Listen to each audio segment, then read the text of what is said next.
Hi, this is Dave with DK Cattle Company. Today I wanted to make a quick video giving you kind of an update as far as how our summer grazing's going, share with you a little regenerative grazing experiment that we are doing, and also we have a surprise pregnancy on the farm that should be due to hatch in about a month now. Got to think about the date.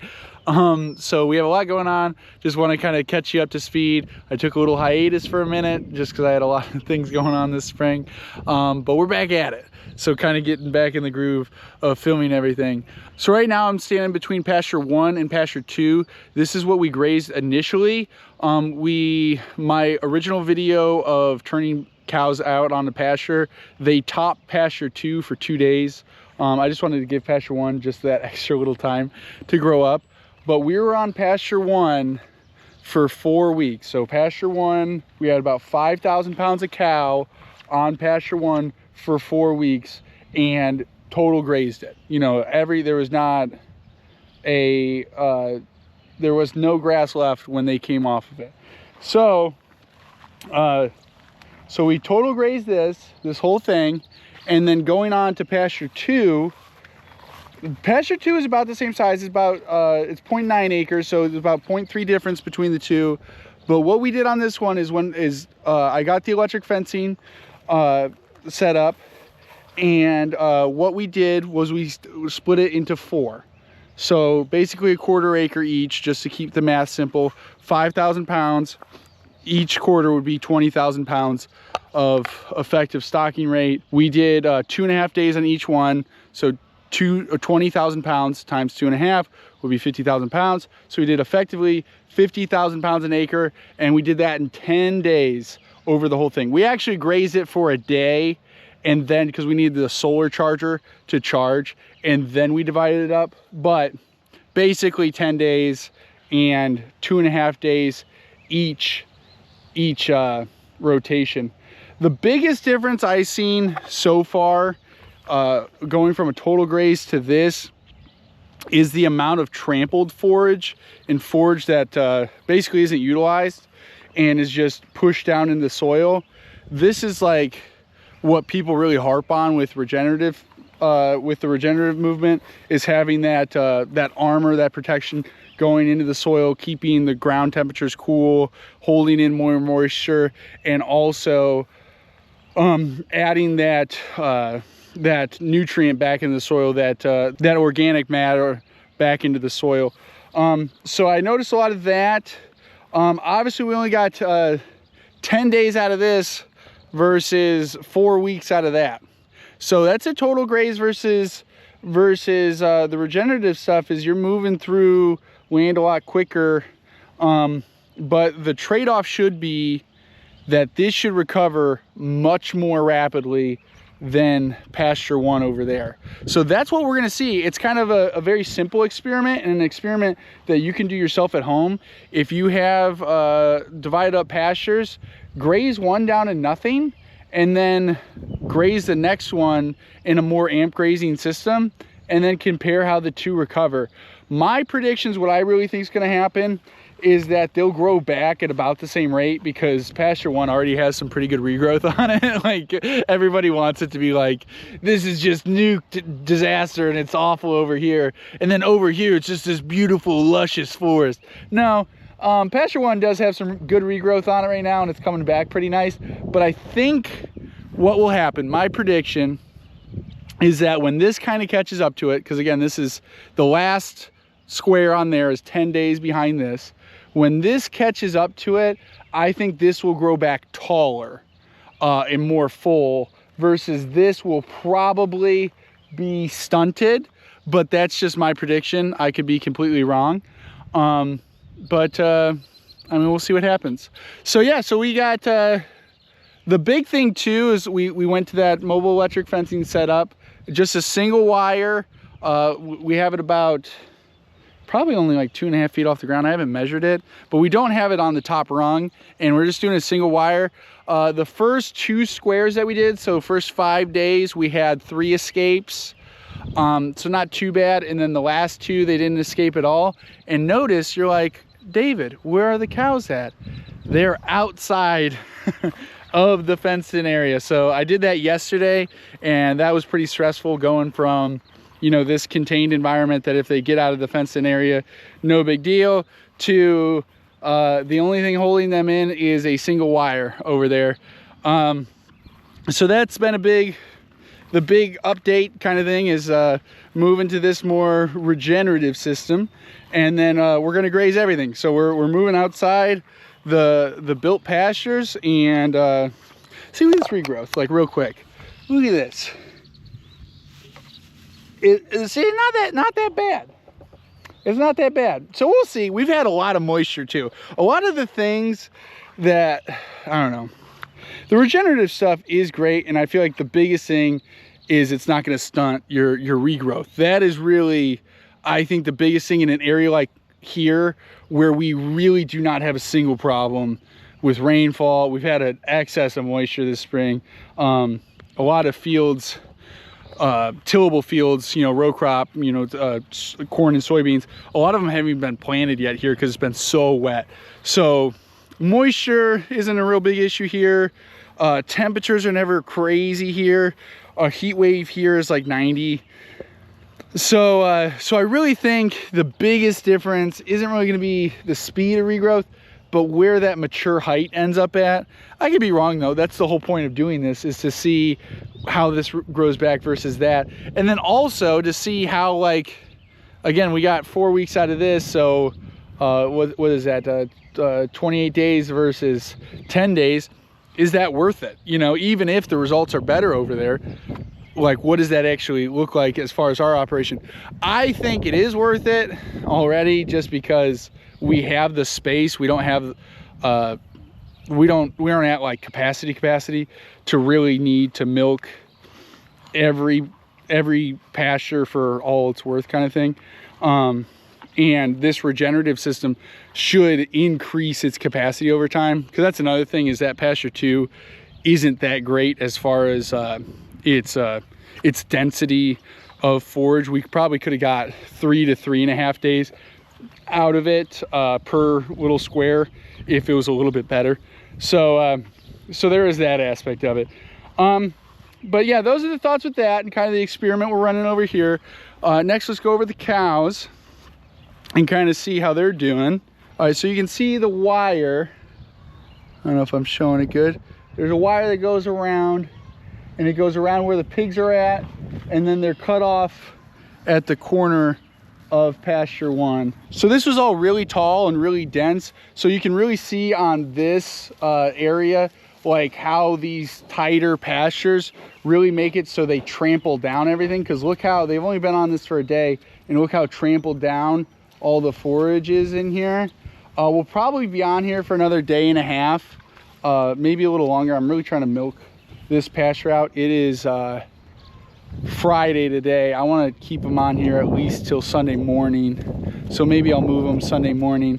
But yeah, they have all this over here, and then there's a driveway here, so then they can't really eat anything on there. And then their water's right there. I've been moving the mineral and the block with them.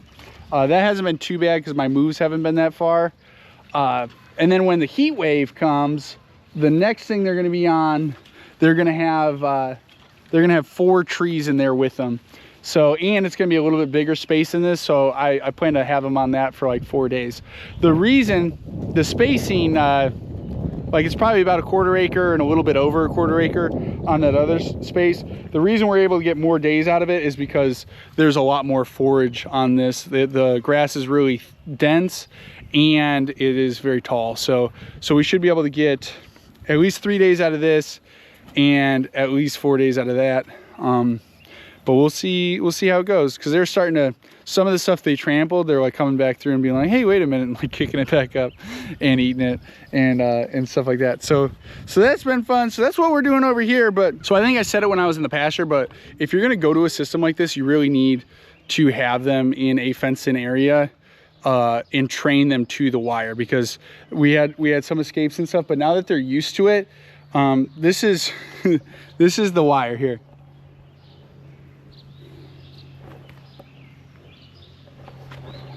So notice how it's not very high in the air. What I've learned just from doing this for 2 weeks now, basically, is that it doesn't need to be tall. You're not trying to keep them from jumping over it. The cows can very easily jump over this. You need to have it at their nose height. Wherever their nose is naturally when they like kind of lean forward, whatever height that is, that's where you want the wire at, because you want them to touch it and get that shock and learn, okay, he doesn't want me on that side. Like I said, these cows are fully capable of jumping over this wire. They would have no problem. But I know that they're not going to, because they've learned that I want them on that side of the fence, and that's it. When they first came in here, they did what most cows do when they get into a new fencing area. They walked the whole thing, made sure I did a good job fencing them in, and then proceeded to graze. And I don't think I'm gonna have any problems with it, but we'll see. I mean, you know, anything can happen. But the thing that kind of has encouraged me to do this and has given me the confidence to do it, because it is a little nerve-wracking fencing in your cows with just you know, 4.5 millimeters of wire and calling it good. But the thing that's encouraged me is that my cows are very grain motivated. I give them grain very seldomly, so when I do, it's very special to them. So if any of them were to get out, I could very easily get them back in with getting the grain bucket out. Especially a lot of them, well, most of them, there's really only one that isn't like crazy friendly. So it'll be fine either way. I'm here all the time. So it should be a good little experiment to see, you know, how this summer goes, grazing them in this way to see, you know, how the regrowth goes and how all that goes. All right, next I want to show you how the grass is coming up from when we planted it. So here, I'm going to turn the camera around real quick.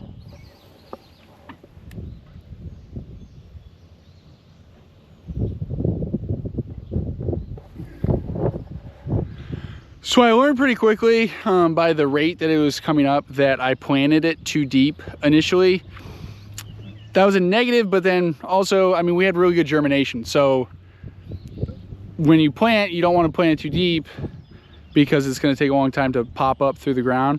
But then you also don't want to plant it too shallow, because if you plant it too shallow, then some of the seeds won't actually sprout. They won't actually germinate and become a plant. So we have good germination, but it's just taking a really long time for them to pop out of the ground. But now that they're popped out of the ground, our average height is probably about 5 inches a plant. So all this was this like brown color. If you can kind of see in the pasture, it's this brown, and then it's starting, because that's like the volunteer grass, the like poverty grass that grew up, and it's starting to get replaced with green as this that 5-inch grass grows up. And I'm really happy with the way it looks, but it should look completely different in like 2 weeks. So we're really excited about that. I was getting pretty nervous there because there was weeks going by that nothing was happening. If I planted it perfectly, it would have shot up. Like, it would have been ready to graze in like 6 weeks. That is not going to happen. We're probably going to be well over double that as far as being ready to actually put cows on this. But we have the time. I'll feed hay before I graze this too early, kind of thing. This is my baby, this project, so I don't want to mess it up, you know, in the home stretch kind of thing. So at the beginning of the video, I said that we had a surprise pregnancy on the farm. Basically, last summer, didn't have a YouTube channel, but last summer we rented a bull to breed 2 of our cows, which would be Mabel and Ellie. Those are our 2 oldest girls. It's gonna be that Dunn, and the one next to her is Mabel. Those 2, we rented a bull to get them pregnant. We had that bull for I think 2.5 months. Neither of them are pregnant. So that didn't work out. But when that bull left, we had them on one pasture, and then we had a group of heifers on pasture 1, which is where the barn is. And he was on that pasture with those girls for not more than 30 minutes.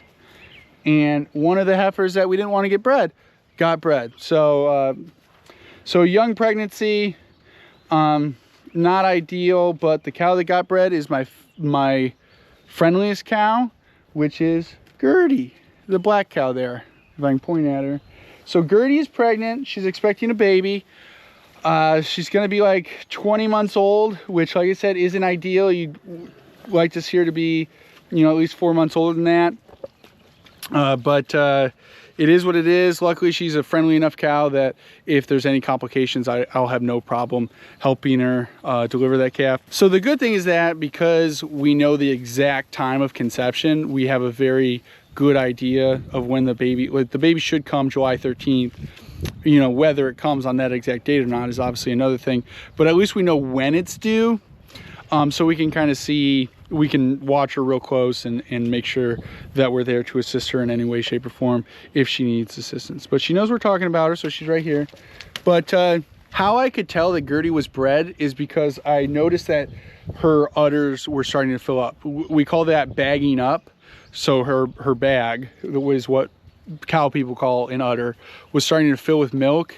And that is usually one of your better signs of pregnancy. The thing that's hard with a heifer is that a heifer can bag up a day before she calves, or in Gertie's case, almost 2 months before she's calving, she's already getting a bag on her. So if you have cows, that's always a good indicator of if they're close to calving. You know, whether, like I said, it's hard to really pin down the date, but you know that there's a baby in there if the udder starts to fill, because obviously it's anticipating the birth of a calf. So that's kind of what we have going on right now. We're gonna do this front and that front little pasture, and then we're gonna move through pasture 2 and do behind pasture 2 and pasture 1. That's where the dirt project is, so we can really eat that down to nothing, because that's gonna get bulldozed this summer, so who cares about that grass. And then we're gonna move them on to pasture 3, and we should get another 10-ish days out of pasture 3, and then we'll move them onto the new stuff. So that's probably, we got 4 or 5 days, probably another week, like let's say 2 weeks between the two things, and then another week. We probably have like close to 4 weeks out of that stuff, maybe 3 weeks out of that stuff, to give this time to grow up. And like I said, if this isn't ready by then, I'll feed a bale of hay or 2, no big deal. You know, it's like a $20 to $40 mistake for me, so it's really not that big of a deal if we have to feed a little bit of hay. But yeah, those are kind of the updates. We're gonna really monitor pasture 1 and pasture 2 there to see what that looks like, what that regrowth cycle looks like, and you know, how that kind of comes out. Oh, I forgot to mention, on Sunday we are getting another heifer, so we're gonna add another cow to the herd. I'm also gonna kind of go over sort of what our breeding goals are and kind of the direction that we're gonna go with our herd, and sort of things that you can think about as a producer as far as like planting the seeds to grow into the kind of tree you want to be, if that makes sense. So that video is going to be coming very soon. So I really appreciate your viewership. Please like the videos, subscribe to the YouTube channel, comment. That really helps the videos get recommended to other people. So I'm not saying that to be annoying, but it really does help. So I really appreciate it, and you guys have a good day. Bye.